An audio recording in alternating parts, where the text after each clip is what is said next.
I'm really active in the Duolingo system, like the actual community of Duolingo.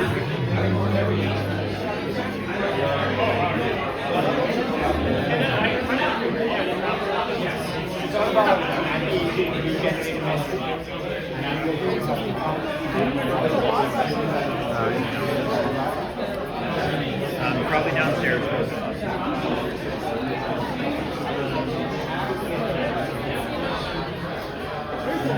You said that was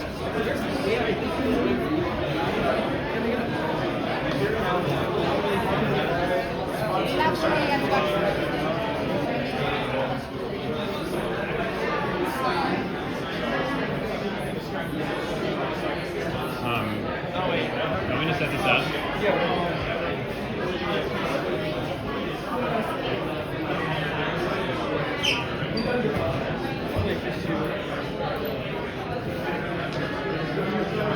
Yeah, just set it up.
Okay, come.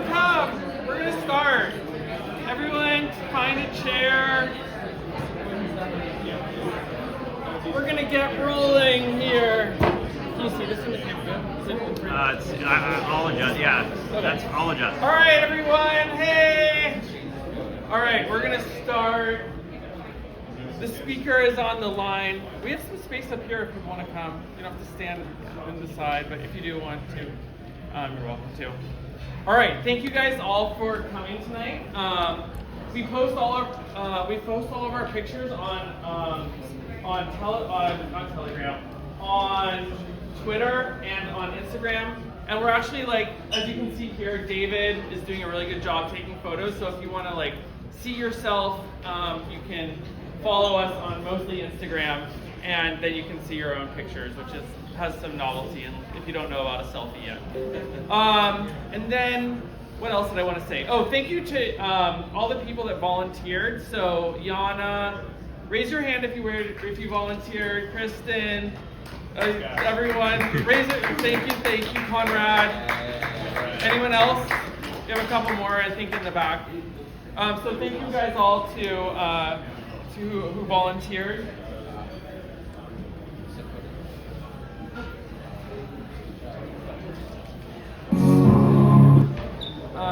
Why does it not do the next thing? Okay, so we have DeSciNYC events, and we have lots and lots of people. We have a couple more events coming soon. So we have Sergey. Guys, if you're in the back, if you guys want to talk, guys, hey, in the MIT sweater, if you guys want to talk, you're welcome to. Just please go downstairs, and then our feelings will not be hurt, I promise. So if you want to listen to the science of dildos and be academic, upstairs. If you want to be degenerate and drink, downstairs. That was a joke. Okay. And then we also have Steven, who's doing some really cool stuff with germline genome editing, which is going to be super, super interesting. So the events and days for those dates are going to be coming soon. Finally, we promise we're doing it this time. We're actually going to be doing a hackathon. So if you are interested, Anthony, if you're interested in actually programming and contributing, we're going to be doing that, and we're going to be having like a couple different like tracks around sleep, around weather, and around like AI, building like AI science bots. This is going to be really cool. It's going to be held at a local university, and they have an amazing space, and there's a lot more coming about that. But it is happening. If you want to help volunteer for these events or the upcoming hackathon or other things that we are planning, we always need help with photos, with like if you want to control the social media, the Instagram or the Twitter account, if you want to help out day of, if you want to help find speakers or recommend speakers, if you know of any people that would be interested in sponsoring, here's the QR code to do that. So that's really cool. Does anyone want to take a picture? If you're interested in QR code, if you're interested in helping volunteer, that is the link to take a picture. 3, 2, 1. All right, you got it. And then lastly, I wanted to talk about this project that we're working on around prediction markets and science. So how many people have like looked at an academic paper and thought like maybe there's something wrong with it, right? Okay, the MIT sweatshirt guy. We thought that too, but how many of you looked at like a stock market like recently and thought that's perfectly normal? That was another joke. Okay. But basically, like in the stock market, at least one person is laughing. Thank you. You laughed at both the jokes, and I appreciate that. And we realized that like financial markets are really, really good at incentivizing truth and accuracy. And we decided to create, it would be really nice to do science around that. And so during the election, a lot of people looked at Fox News as like as like that's where the experts lived, and CNN as where the experts live. If you were trying to figure out if Kamala was going to win or if Trump was going to win, and like, but actually, what all the people in the know were doing was looking at like Polymarket to figure out if Polymarket was like that was the source of truth, because people were betting with their own real money to determine if who was going to win. And so when people have like skin in the game and they're incentivized to do accurate reviews of data, they do a much better job. And this is actually like the opposite of what happens in traditional science today, where people are peer reviewing things, but they're just sort of randomly throwing out scores. And the reason that they're doing that is because they have no incentive to actually do the right thing. Okay, so is there a question or no? No? Okay. So our vision is to make science more accurate using money and prediction markets and financial incentives. And this is something that is like fairly taboo within within traditional academia, but I think given a couple more years, it'll actually become like the norm and the standard.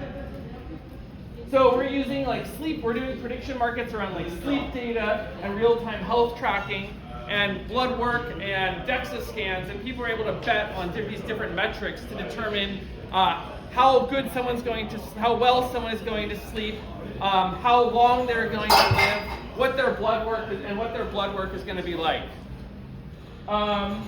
If you'd like to try out the app, we built it here, and you can it's on iOS right now, and we're open to feedback, very open. Or if you'd like to contribute in building the app, we're also hiring, particularly around like social and product design types of people. We have all the list of roles there. So if you're interested in trying the app out, left side. If you're interested in earning money, right side.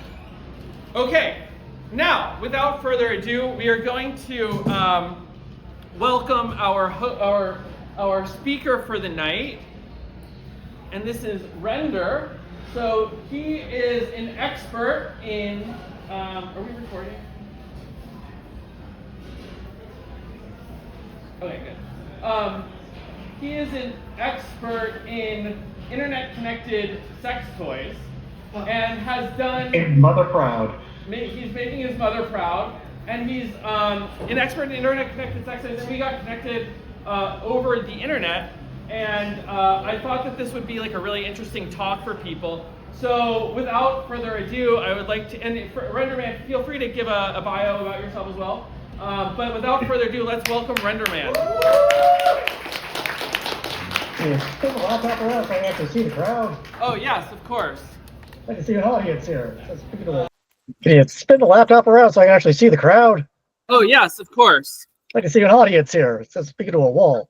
Hey! There we go. Everyone wave and say hi. There you go. Thank you. All right. So, despite what some of the tweets and blue skies or whatever the hell it went out, yeah, we're not talking about like North Korea in your bedroom. Like, I wish you had run some of that past me before. That was a little silly. But yes, basically, I am Brad Renderman Haynes, and along with my wife, Nicole Schwartz, we run the Internet of Dongs project. Basically, we're hackers. We work in InfoSec, though I'm currently looking for employment. I'm up in Canada, in Alberta.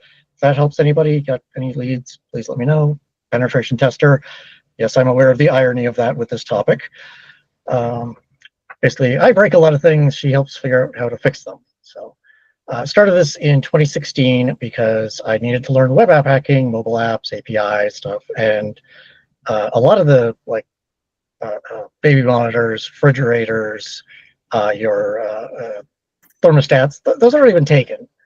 Because of a talk I had given even long before that, I was aware that these sort of devices were coming out, but never looked at it. And then I did, and I'm like, oh crap, this is further along than I thought.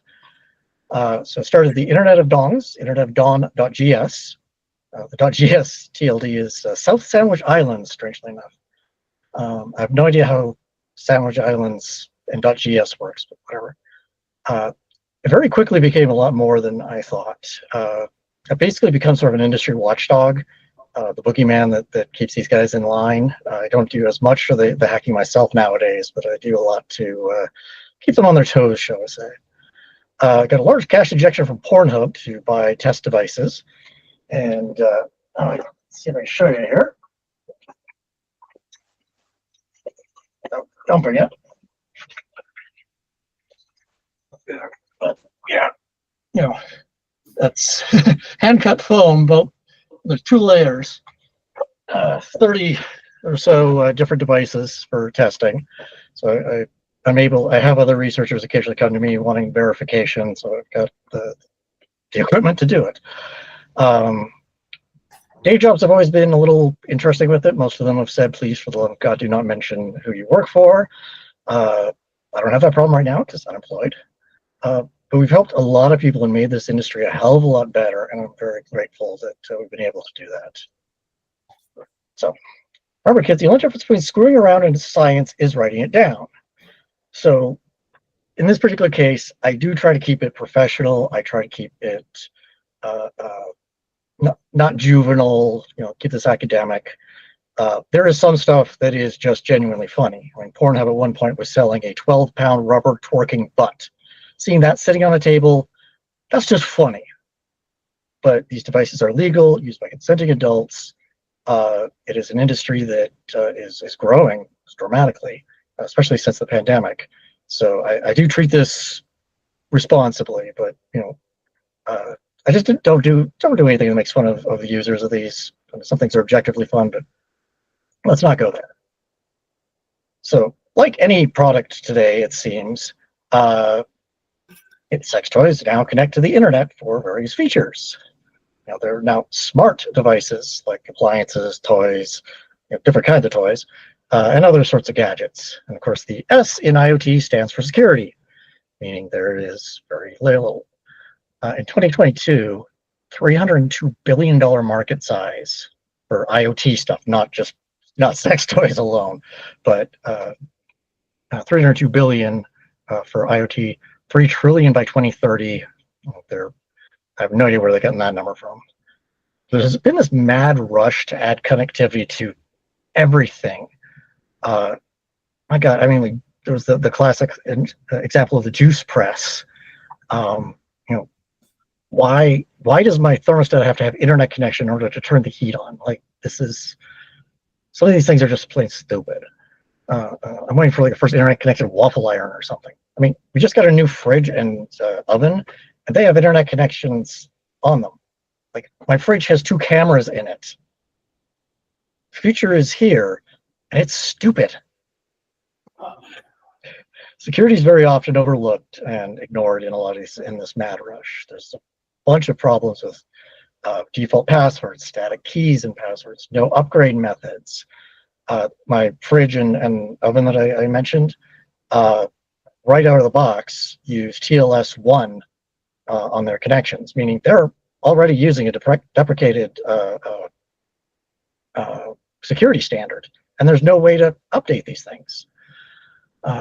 Many of them also do excessive amounts of data collection just because they turned on a bunch of things and don't think about what they're doing. Again, why does my oven need an app? Why does my fridge?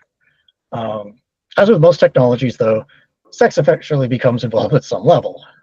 The song "The Internet is for Porn" kind of is true when you think about it. Quick bit of history. Teledildonics is actually the name for this field. It is the name for technology enabling remote-controlled sexual activity. This is not necessarily masturbation. Someone or something else is controlling the sensations. It's not a manually operated device, shall we say. This was coined by Ted Nelson in 1975, who, among other things, coined the term hypertext.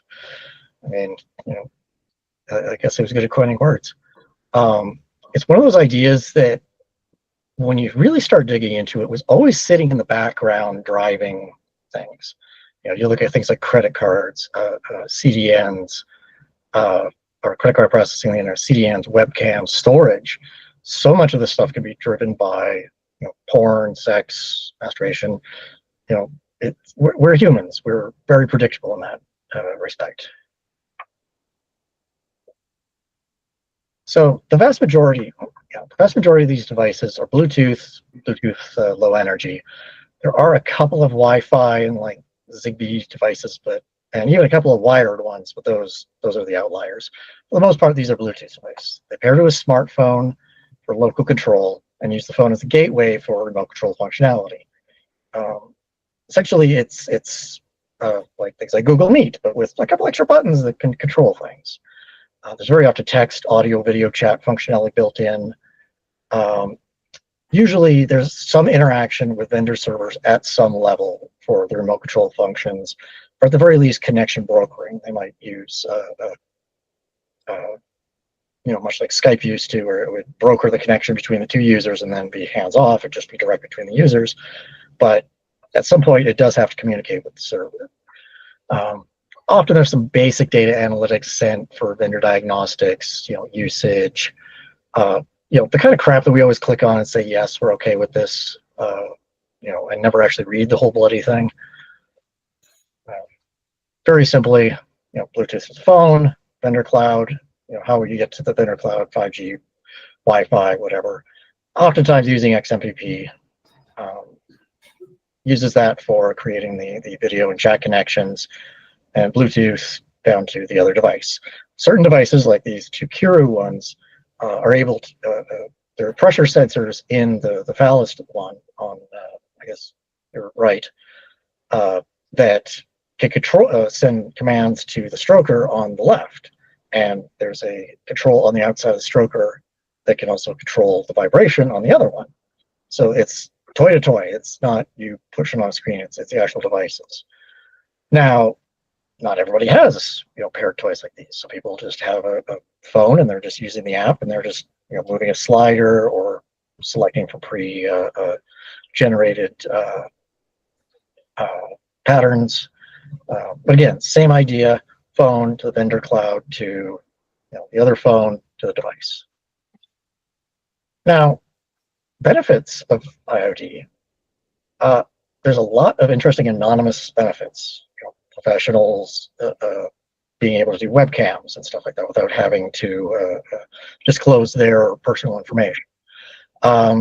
There is I did a conference in Detroit last October, October a year before, in Detroit, called Securing Sexuality. And in talking to it was a very interesting one because there was a bunch of technologists, sex therapists, and I'm like the dead center of the Venn diagram of this. But for people who are perhaps exploring a kink or experimenting homosexuality, it's a way for them to have some of the experience without, disclosing a lot of personal information or putting themselves in potentially harm's way. It really helps couples stay intimate at a distance. The pandemic was a gold mine for this. Couples that were separated by countries or distance that couldn't be in the same place because of lockdowns. These were a way for people to stay intimate. I've actually had friends that, when I've told them about this, kind of usually will be like, so what do you think about this particular model? And I'm like, so that's what you have. In one case, the husband was on the road about 3 weeks a month for work. And so time to be intimate with his partner was not easily done. So these devices, sitting in a hotel, was able to have intimate time with his partner. Helps relationships. Professionals, cam models, that has exploded since the pandemic. I look at it as actually a very good industry when you think about it, because it's obviously something that people want. If it's done right, it can be anonymous. You control what you do, the hours. You have like kick ban in most of the rooms, so it's not, you don't have to put up with any shit. And you can make really good money on it, but it is work. In order to make a lot of money, you do have to basically be performing every day, or at least giving fans a reason to keep coming back to you, because the other thing is that since it has exploded, there are a ridiculous number of choices out there. So to build your fan base takes a lot of work. Some devices do collect data locally in the app and use, quote, AI to increase pleasure. Lioness is a device that does this. It's more machine learning than anything else. It basically figures out what you like and is able to alter its patterns based on that. Some of these devices are also usable as Kegel exercisers and have a medical reporting functionality. The LV trainer is a really interesting one because it was actually made by a technology company that decided to get into the wearables, and they actually have a separate API just for medical reporting. That so the device the female patient would use this for, like, incontinence or something, would use it to record their exercises, and the physician could then get a report that was, all there was just a patient number basically, and see the reports of how they've been keeping up on it, how forces, everything. Really interesting use. Yeah, you could also use it for a whole bunch of fun stuff too, but dual use. So when I talk data and PII, personally identifiable information: name, birthday, email, phone, address, social security, social insurance number, anything that is not something you generally want to post publicly nowadays. There's also personal health or protected health information, which is things like medical diagnoses, medical information, like who your physician is, metadata, data about data, date stamps of logins, who connects to whom, the genders of partners, lengths of sessions, even what IP they're coming from. Because data involved in Internet of Dongs devices are sexual in nature, the society is very weird when it comes to anything resembling sex. It's considered very salacious and carries a lot more weight in a strange way in terms of expectations of privacy and also in the amount of damage done if disclosed. If a device is recording, if your fridge sends to the manufacturer how many times a day you're opening up your fridge, you probably don't care about that other than like maybe a little bit of shame as to how much you're stacking. How many times a day you're using your vibrator, that's a whole different thing. People treat it very differently. But when you realize that it's actually the same type of information, it's about how often you do a particular activity. Well, doesn't you can put yourself in that position. You wouldn't want a manufacturer necessarily knowing that. One could also extend this out to situations of infidelity. If, say, the app on a person's phone is connected with their the app on their secretary instead of their wife, that sort of thing. The sort of things they're doing when they say when they're on a business trip, whatever. Disclosure proclivities. Some of these sites, if maybe somebody's exploring homosexuality and hasn't admitted to their partner. In certain countries, homosexuality is illegal, and because if the app is done insecurely, if a country was say filtering, looking for anybody that was using these devices, they may be able to tell, oh, I have two strokers, meaning two males connecting with these devices. Oh, they must be homosexuals. Well, let's go raid them. This is the sort of thing that gets people killed. But there's the standard stuff, product analytics, what's the favorite pattern, what's, time of day use, etc. The sort of stuff that's in so many apps nowadays that we don't think about. But this sort of logging can create unintentional dossiers. Probably are aware, in 2016, WeVibe, now WoW Group, was sued for collecting user data without disclosure. Among the things were the email address, which was used as a login information, login username, favorite pattern and settings. Do you like it as a 3 or do you go all the way up to 11? There's also diagnostic information for like chipset temperature, which a lot of people construe with body temperature, but it's not. Date and time of usage, again, via login. Just with this sort of information that we freely give out, we're able to build a bit of a dossier on these users if you were to pull all this information together. There was no evidence they were actually doing that, but all the disparate pieces were there. The problem was, and the reason they got sued was somebody had copied the disclosure notification for the website and put that into the app, not the proper legal information that was supposed to be in the app.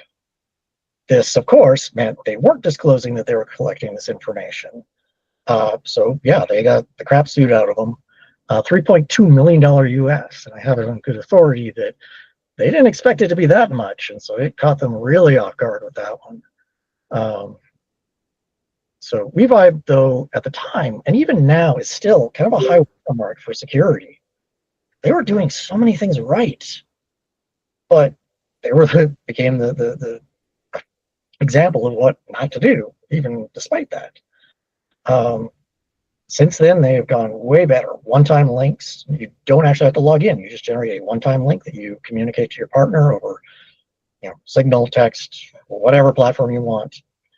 They minimize data collection and very clearly explain what is collected, and also things like permissions, what is collecting, how it's using it. They're very forward with this, which is good. Makes you feel better when you actually know rather than having to guess. Again, you have to think about it. If your teapot was collecting similar data, I mean, not necessarily you're doing certain things with your teapot, but the temperature of the chipset, the times you're using it, the username is your email address. If your teapot was collecting similar data, would you even care? But if your sex toy is, people do. There are many risks in Internet of Things. We can't go a week without hearing about something, but some are very specific to Internet of Dongs type of devices. But never attribute to malice what you attribute to stupidity. When I first started this, it was, shall we say, a bunch of low-hanging fruit. It was so easy. Out of the 8 vendors, the big players at the time that I went after, almost 2 to 1, I found horrific vulnerabilities. More than one, I was able to get like entire user databases. One of them, literally, you send a query through their API with a pair of double quotes, and it sits there churning and churning, taking a while, and you're like, oh, it'll probably time out. No, it was building a 36 meg JSON file of the entire user database and just barfed it right back to you. And you could do this without any authentication. That's bad. But in talking to these companies, so many of them didn't know what they didn't know. So you can't attribute to malice, you can attribute to stupidity. They didn't realize they're a software company now. They had previously made, a physical device. They had good, say, electrical engineers, material engineers, product designers, but then somebody got a chipset from, kit from Nordic or TI or whatever, put it in, built a quick app. Hey, now you're 100 milliseconds away from every jerk on the planet. You have to act like it. So many of them don't go to the conferences that I do, or that some of you might. And it's they genuinely didn't know. I came to them, and so many of them use the thoughts and prayers example of, or phrasing of, well, we care about the security and privacy of our customers. I'm like, yeah, great. You actually know how to do that. And almost to one, there was that light bulb moment where they're like, oh crap, I need to read a bunch and get our crap together. And more than one had to rebuild their entire API, their entire backend from the ground up, because they built it so poorly. Sometimes there's actual malice from outside attackers, password spray attacks. There could be stalkers that have some information that are able to leverage that, like just knowing a person's email. Maybe they can guess a password. There's X's that may have all sorts of information that could get into this and see who perhaps the app is partnered with. Again, nation states looking for lascivious or illegal activity, whatever, because sex is involved. It's considered scandalous and far more damaging if disclosed accidentally or intentionally. There's even a physical danger. There's a product, QIUI, Chinese company, made the cellmate lock-in, basically a male chastity cage. In order to unlock this, you needed to use the app. And in order to do that, it had to contact the manufacturer's server to get a key to then send to the device over Bluetooth to unlock it. So if you were in an area where you didn't have connectivity, or say you got locked out of your account, you couldn't unlock this thing. And if something was swelling that shouldn't be, or there's other problems, there was no way to get out of this thing without bolt cutters in a very sensitive location. And their API was so horrible, it would barf out plain text passwords. So within minutes of us disclosing that there was even an issue, after 6 months of bugging to fix this thing, we literally had the first ransomware associated with a sex toy. So we basically had a Perl script, or Python script that went through, grabbed all the passwords for all the accounts, changed the passwords, sent an email to the registered user's email demanding Bitcoin in order to get back into the account and potentially unlock the device. So they needed Bitcoin to unlock your junk. Again, we live in the future and it's stupid. There's other potential, like depending on how it's designed. If you're able to send direct commands where your software, they're limiting it to, say, a 5 on the scale that the motor is potentially capable of, you set a direct command to the chipset that says, no, go to all the way to 11, as Samsung showed a number of years ago, lithium-ion batteries catching fire because they've overheated is a bad thing, and you can imagine what the result would be in a very sensitive location. Now, there's a lot of theoretical versus probable risks, local and remote. There's risks that are specific to professional users versus the average consumer. There's different risks for different group and usage scenarios. Now, when I say a local compromise, that's hijacking or taking control over the Bluetooth connection. Something that I don't generally worry about, because if somebody is connecting to your sex toy over Bluetooth, at best, on a bench, they're 30 feet away, give or take, meaning they're outside your window. You've got a much bigger problem. Call the police. The only time I've ever heard of it actually being an issue was somebody in a duplex where there was a shared wall between the bedrooms, and they could tell when the neighbor was using the device by seeing it on Bluetooth. And I'm like, at that point, even if you took it over, they probably couldn't tell the difference. So really, is that a problem? Not the biggest threat. Remote account compromise is the one that scares me. Password guessing, password reuse, there's all sorts of lists and disclosures and breaches that happen, password stuffing, attacks on these things. Exes may know a password, and if somebody guesses it right, could give a person access to account contents, which could include photos, histories, could also allow for impersonation of the user's partner. And this is the one that scares me, because there's a few jurisdictions that actually have laws related to rape by deception, is what a lot of them are called. That's the one where if, like, my twin brother slept with my wife pretending to be me kind of situation. But if you are pretending to be somebody you are not, so if I log into somebody's account and I pretend to be their husband or whatever, and I'm controlling it, by a lot of definitions, that is a remote sexual assault. And there are only a few jurisdictions that actually even consider that being possible. Like, use the new meaning of the term, reach out and touch someone, right? The other one is vendor breaches.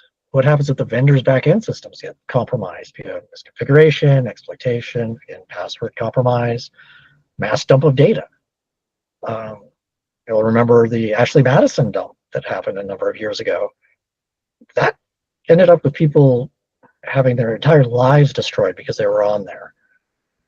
Whether or not it was consensual with their partner or whatever, that's their private business. People committed suicide because of it, because it destroyed their lives. Because the public, again, judges sexual data very differently than a lot of others. So the thing you have to think about with these attacks is effort, risk, reward. A real-time attack, meaning impersonation, account takeover, that's actually kind of low when you think about it, because the other person has to be online, ready to go, and you have to be logged in. Meaning and in the case of things like WeVibe, you would have to know where that one-time room URL was sent in order to intercept it and log in. Not all of them do that. Some of them it's sent through the app, but your window of opportunity is very, very small. Maybe some sort of blackmail or something, the fact that they're even on the app, or you caught them saying something salacious, but it's not something that I see as a very huge deal. Now, a vendor breach, where you're compromising a mass number of accounts, or mass exploitation of the backend system, using that for blackmail or extortion of the users or the company. Because, if you're able to dump the database of all the email addresses that are in there, there could be some interesting ones, because, my God, people use their work emails on these sites. I have dumped more than one user database out of these things, and it is terrifying that people have no operational security at all. Again, local attack in a private setting means there's a stalker outside the window, you got other problems. A local attack is in public. the range is extremely limited on these things because, again, they're Bluetooth. And so that makes the window of opportunity very small. And if you're wearing it in public, you're probably expecting, a partner nearby to be controlling it or something like that. You may not notice that you're controlling it. The end result is essentially the same. And I like to say that my wife literally put her ass on the line to test this. The effective range of these is between 4 and 6 feet when actually being worn, because most of these are 2.4 gigahertz, and that is generally absorbed by water. And what are humans made mostly of? So when you surround, say, a Bluetooth-enabled butt plug, which is surrounded by a bunch of meat, your range is severely attenuated. And we did this at DEF CON a number of years ago for a wireless contest. We sent out the Bluetooth address of the device, and my wife was wearing this thing, girlfriend at the time, was wearing this thing and walking around the immediate area of the contest. And we sent them that and the buttplug.io documentation on how to control it manually. Hi, QDOT. I know QDOT runs buttplug.io is in there. Oh, there, yeah, waving. Hey. Set them instructions on what to do. So they had to take control of it and set it off, and also identify who it was, and then prove it by setting it off. It was funny because people were setting it off regularly, but there was just one young guy that was doing like this circling shark pattern trying to find her, and was mortified that when he set it off to prove that it was him. He was like, "Oh God, I feel so bad." She's like, "I signed up for this. This is all with permission. It's all good." But yeah, needless to say, we put our asses on the line. But if you're using these in public setting and it's behaving oddly, like somebody else is controlling it, or it's doing Morse code or something like that, look for the person with their phone or in front of them, or a laptop in their immediate area, and punch them, especially if they're laughing maniacally, because they're the ones probably doing it and they're that close. So if you're within punch range, yeah, probably not a good thing. The other thing is, a lot of times people using these in a public setting, particularly using it at events where consent is a very, very big deal, and if you're doing unconsensual things, these people are usually well equipped to beat the living crap out of each other and wouldn't take too kindly to this sort of behavior. So yeah, might be putting your own life at risk. Again, local compromise versus vendor breach, likelihood, again, vendor breach, you've got the chance to extort the company and get some money out of the deal. The local compromise, most people doing bad things, there is a money angle. I don't see a money angle with a local compromise. Vendor breach, I do. If you're a manufacturer, of these devices, realize you're a software company now. Act like it. I see so many devices show up on like the crowdfunding sites. Kickstarter doesn't do them anymore, but others do. That have this great idea, but I haven't thought of any of this crap.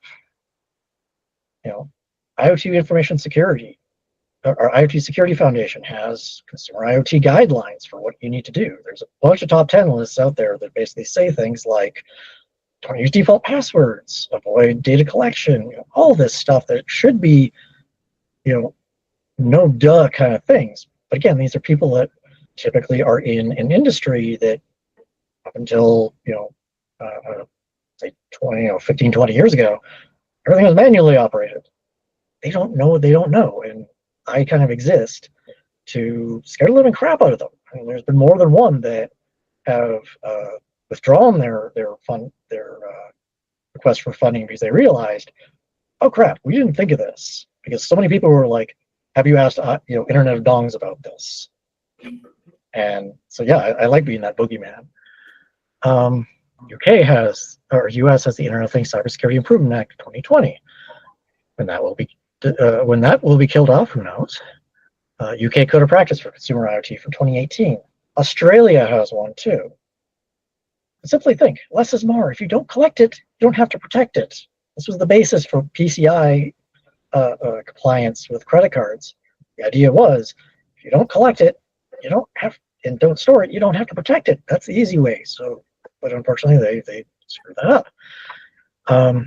Persistent user accounts versus one-time links that you share with a partner. Yeah, persistent user account may be a little easier, but the security level of a one-time link with a partner is so much better because then you don't have to give email addresses. You don't have to log in.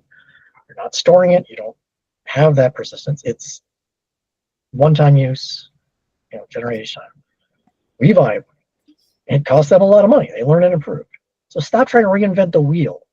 So many of the problems we've seen in these devices are like basic authentication and authorizations, OWASP top 10 crap that just 20 friggin' years ago, 25 even. But they don't know what they don't know. So it's been sad, really, in a lot of ways.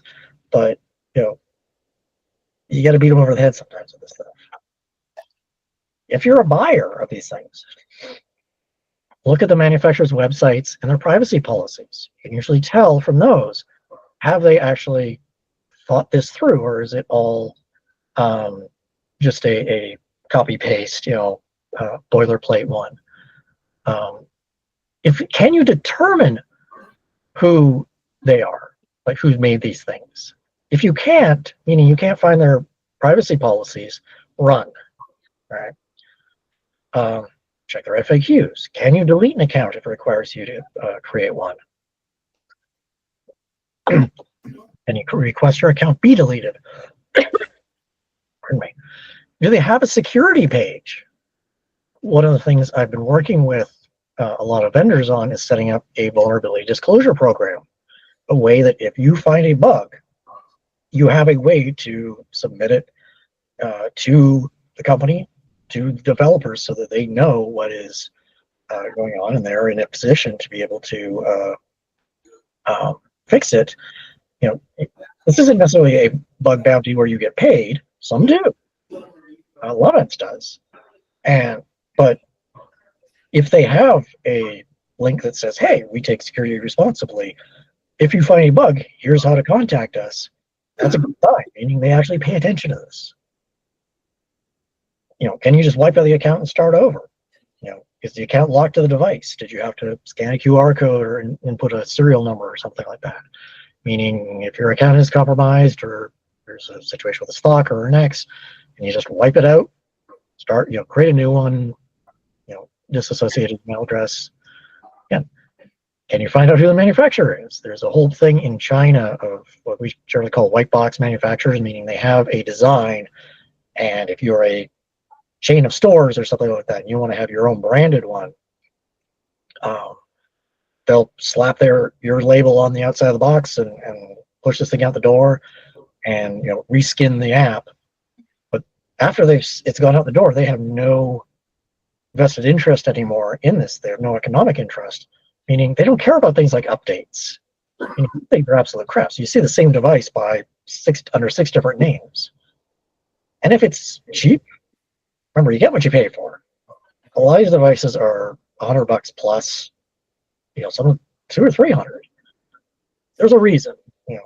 If it's like $25, it's super scary. If you're not comfortable with the risks, manual devices still exist and still work really, really well. If you do buy one of these devices, when you're setting it up, you need to think about things like operational security. Operational security is preventing sensitive information from getting into the wrong hands. Email addresses are free. You could create a new Gmail account for free. There are tons of different ways. You can even do it for like one-time use, mailinator sort of stuff. Use it only for that app or site. You don't have to use your real name or information. Fake name generator will come up with one for you. You don't have to just create an email address completely dissociated from your personal one. So if it is compromised, that's the only place it shows up. The only thing, if they somehow brute forced it, would be the registration email for this sex toy. Nothing else leads back to you. Yeah. Use a password manager to generate and remember strong passwords if you do have to remember a password for it. If you're sending images or video through these, particularly any that allow for anonymous, like old school Omegle kind of situations, beware of what's in the background and your surroundings. It is astonishing what on Twitter, X, whatever you want to call it now, are people that will post like a picture of them, the table at a restaurant and say, "Where am I?" or some random building, "Where am I?" And there's just tiny little details they'll pull out of it that will random people in the area are able to figure out exactly what street corner they're on or what restaurant, and what city they're in. It is terrifying. So you also have to consider what happens if a relationship ends. Is this stuff you are comfortable with being screenshotted or saved? Do you trust the other person to do the right thing and not share this or delete it or whatever you request? If not, maybe don't send pictures. Imagination's a great thing. When you're setting it up, Bluetooth and location services confuse the living crap out of a lot of people. Android 6 and up until 11, asks when it needs Bluetooth, it automatically asks for location services, GPS access permission as well. That scared so many people because it's like, oh my God, is this thing going to record my GPS location? No. Because Bluetooth could be used for indoor geolocation, basically a replacement for GPS, that to use that, you had, when you turn on Bluetooth, you had to use location services to do lookup for Bluetooth, like base station type situations. Later versions of Android 11 and up now have a Bluetooth administrative permission that doesn't need the location permissions. So it scares people a lot less, but it's amazing the number of people that still use ancient Android devices for these sort of things. Many apps have not updated to use this because they can still ask on new versions of Android or that old location permission model. So it is very rare that any of them actually need your GPS location. Usually it's for a very obvious thing, immediate no, I'm nearby, that sort of thing. Some of them do. Like I said, there's an anonymous one of like, who's in my immediate area that may want to play. There's a company, Vibratissimo, that had a feature like that. And unfortunately, was leaking GPS location of other users to any other users. There's another vendor that had a search feature, sort of Tinder-like thing, where you could invite random people to control the toy, and it had a distance measurement, like how far away was this person from you. And there's multiple ways to do that calculation. They did it the lazy way and just exchanged GPS locations of users and calculated it locally, meaning every result on the search gave you GPS locations. That was scary because I was able to dump all of them and really interesting to plot out on a map, actually. But the information that was disclosing was terrifying. Are you aware of all the features? Do you know how to disable the ones you don't want? Can you deny permissions and still use other features of the things? Read the manual. If you're a buyer and you have a post-breakup, if it has an account, delete the account if possible. If not, change the email to a new single-use email, or at least change the password. So many people don't do this. Use a new password on the new account. Don't reuse the password. This should be for any sort of sexy account or banking or anything. FetLife, OnlyFans, other dating apps, whatever. It's unfortunately not something a lot of people know or do. It's a high-risk breakup. There are sites like Safe Escape, Lock Down Your Life, that will even help you with like figuring out your device integrity. Has your device been compromised? Meaning your phone, not necessarily your sex toy. Beware of the backup lost password confirmation emails to other accounts. I've run into more than one case where somebody has, say, a Gmail account that gets compromised, but they've also been able to compromise their Apple email. And so when to try to get the email address for the Gmail, or no, they compromise the Apple one, try to change the password on the Gmail one, it sends the confirmation to the already compromised account. Now they've got the Gmail one too. So you don't necessarily want to link all these things to each other. Local attacks are an unlikely occurrence, but it's a radio. It goes through walls, etc. Things like Violet Blue, Smart Girl's Guide to Privacy. Not necessarily relevant to this particular topic, but some really good advice in there.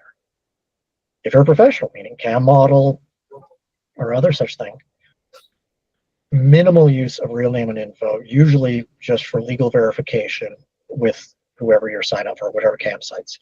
Should never use it, not even type it into the machine you're using for this.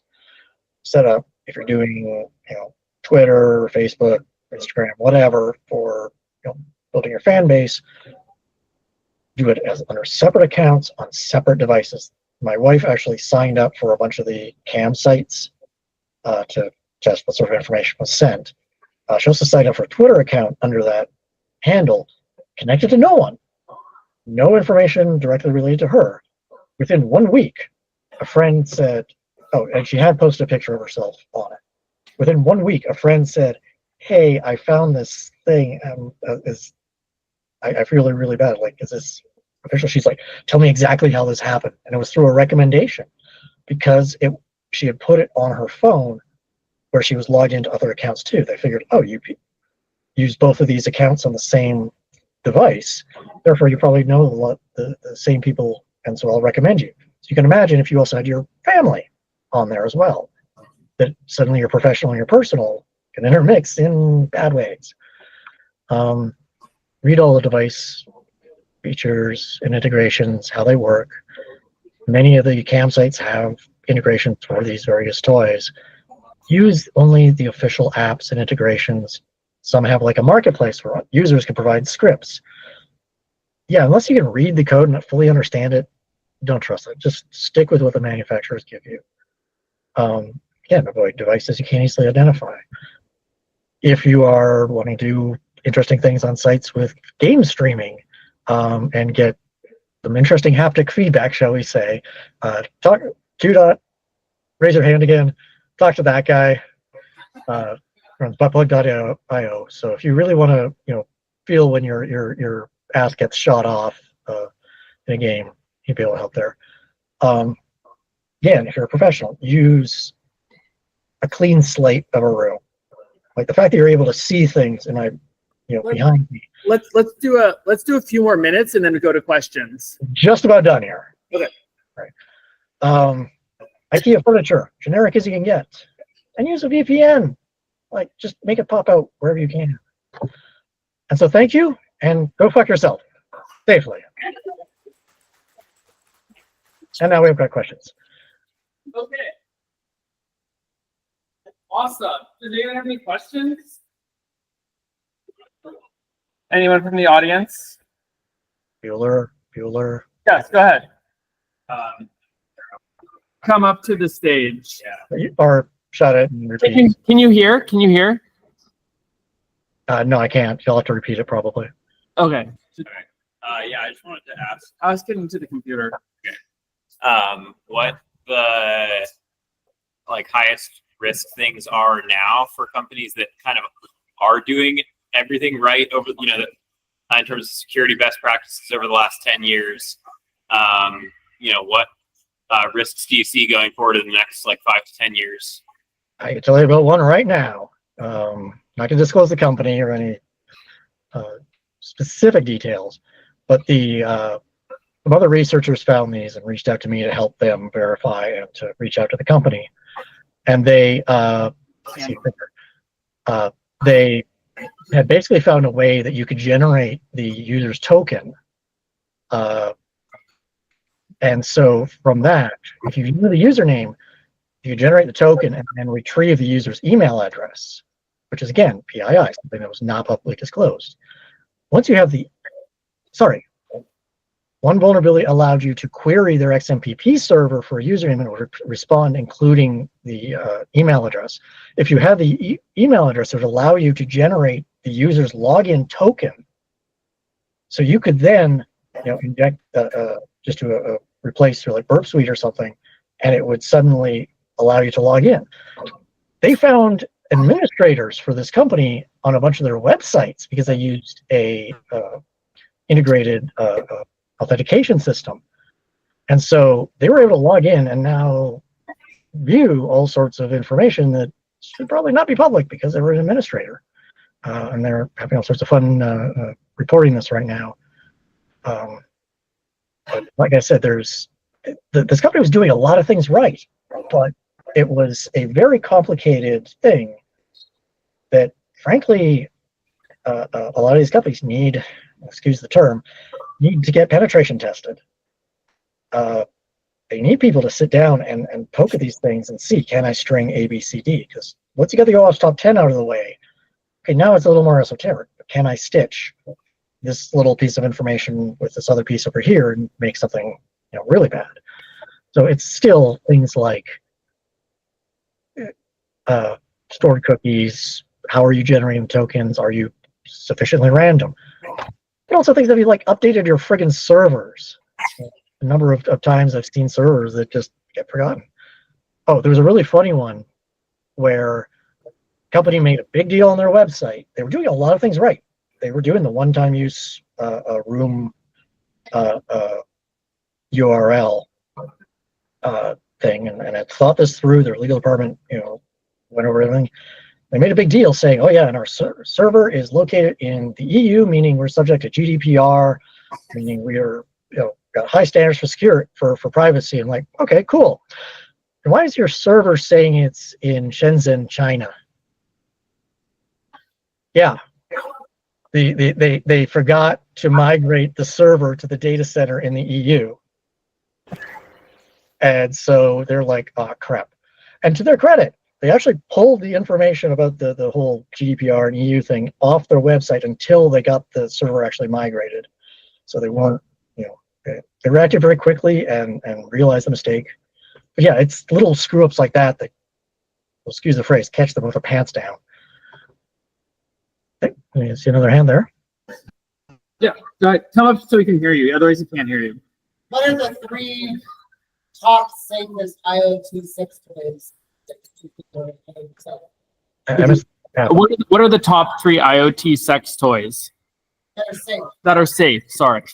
Safe, I would say WeVibe, Levance devices, and any of the Kiru devices. KIRROO. Those are like the big name players. They have a good chunk of the market share. I don't care much for like WeVibe, Now Group, or Wow Group, because they don't necessarily like researchers. They figure they can handle it themselves. But still, they do a lot of things right, and once bitten, twice shy. They're quite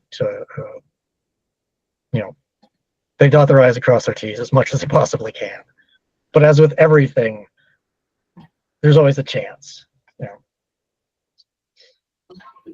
Right? Any other? Yes, we have another one. How's it going? What are, like you mentioned, the OS top 10, what are the biggest vulnerabilities that you're finding in these, the hardware and the firmware? What are the top 3, top 2? So I haven't looked much at firmware stuff. There was a talk at DEF CON a number of years ago with the Levance butt plug that they found a very weird thing, that if you were able to compromise the firmware update site, you could actually, and again, this is the thing, when you're in this, you stop noticing the innuendo and jokes, because there are so many of them, you never be able to have a conversation, if you stop for every one of them.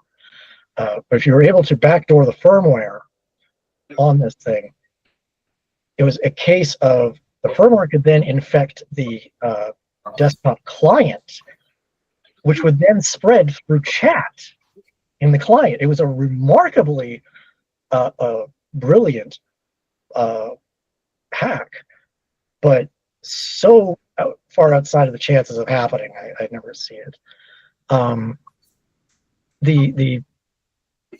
Sorry, what was it? Can you rephrase, state the question again? Sure. Like, what are the top vulnerabilities you're seeing in these devices? Most of the time, authentication, authorization, they'll add features to a thing and they forget to say, do a check to say, hey, am I allowed to do this? Again, guessable passwords. I wish you could actually have the option, at least, of doing like 2-factor authentication on some of these apps. Most people probably wouldn't use it, but it'd be nice. Are they doing things like rate limiting to prevent password stuffing? So it's the bar has been raised significantly. Again, because it's not an area where it's really easy to make money off of it. There's not a huge number of attacks. But I'm waiting for the day when, evidence from a hack of even the usernames or the user emails of these things is used in like a divorce case or something to prove infidelity. Like it's data that could be salacious, and depending on the sites, because a lot of these devices could be used on many different sites. Some of them, let's say the themes of them are a little more risque than others. And so any association with that site could be very problematic. So. Do you believe Magnus Carlsen used the butt plug to cheat? Oh God. So I did a write-up on the site about that. And basically made the point that in order to do that, so many things would have to line up. It has been done on YouTube, but in very controlled conditions. If you've ever seen like some of those chess championships, there's like a whole like press pen around them. And so somebody would have to be in like nearby in the audience doing that, getting the moves in real time, figuring out what the counter move was, sending the command through that, and nobody would notice this, because they also delay the video streams by several minutes. There wouldn't have been a way to do it remotely, over the internet either. It just made for really good clickbait, and it's that whole story has been one of those like hitting desk things. It's just so stupid when you actually think about it. But there's a nugget that it could be possible, and it's clickbait headlines. That's what it is. And just to be clear, it was not Magnus that the accusation was, who had no reason to cheat whatsoever. He was the greatest chess player in the history. Hans Niemann. Sorry, if you're correct. Yeah. Sorry. Yeah. So, question here: what would you consider to be right now the hottest new protocol or innovation in the space that's really exciting? New protocols, innovation. Where's the spirit? Probably.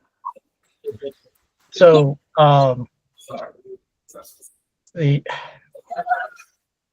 it's one of those things. I'm more interested in the technical details than the actual like usage and markets and there's other sites that are all about that stuff. The most interesting one that I still need to dive into is orgy mode, where it's a one to many, and you can actually pass around control amongst the group. So it's Lovins has this, and it's where like a cam model could control many people's devices all at once. The other is, again, you have a bunch of people that sign up, and control gets passed around for a period of time between them. So I don't know, it's just highly interactive stuff, shall we say? And I'm gonna try one more hand at one of the jokes, but if these all get infected, instead of being a botnet, would it be a buttnet? okay, every once in a while, somebody comes up with a joke I haven't heard yet, and that is a good one. So applause for you. It's yours. Just trip at me. If it's a botnet, would it be a buttnet? Yeah. Amazing. Okay. Does anyone have any? I think that was the last question. Oh, one more. Okay. Yeah, maybe just speak very quickly on where the driving of innovation space is coming from. Are there open source sort of protocols being worked on when you're driving it, or is this all proprietary product? Yeah. Again, Kyle, Judot, stick your hand up. Hi. Talk to him. Everyone chat with him after if you have questions around. There's a project that they run called buttplug.io, which is essentially open source control for all these devices, so you can integrate them with like games and other things.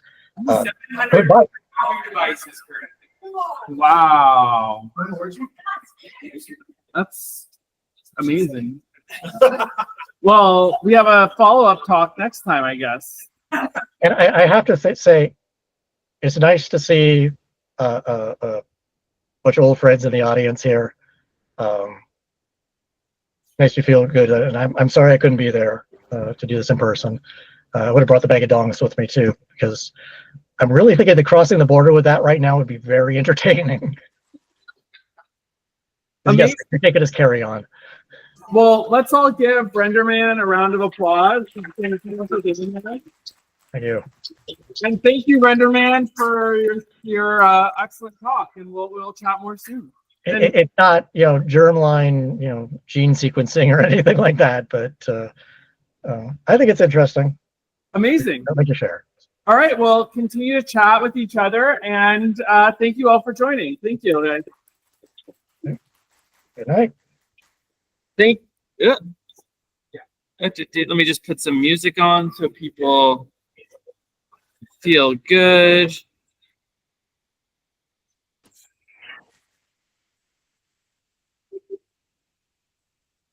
Feel good.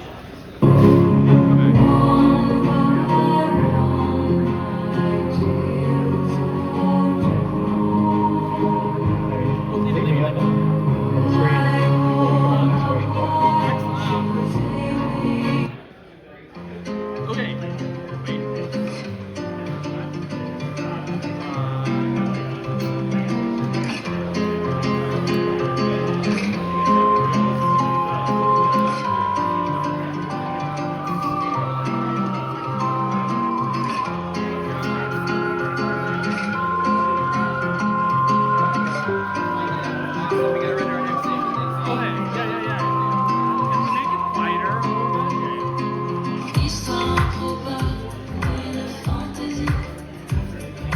Thank you, Renderman. I appreciate it. That was amazing. Thank you so much. And I'll send you a message later. I got like 15 minutes. What was it? I got 15 minutes. I think people are sort of wrapping up, but I'll send you a message in a second. Thank you so much.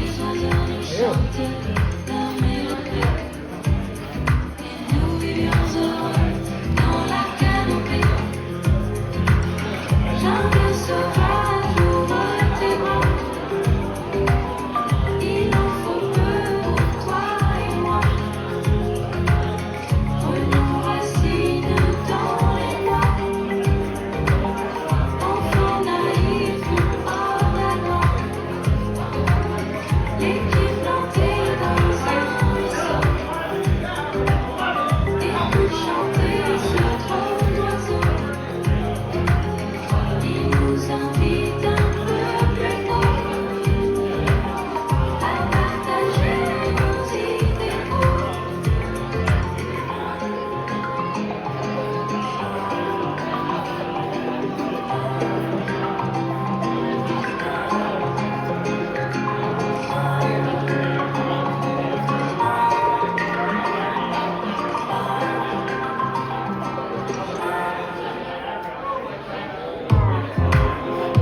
It's okay.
So let's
ciel orange et bleu, la lumière à travers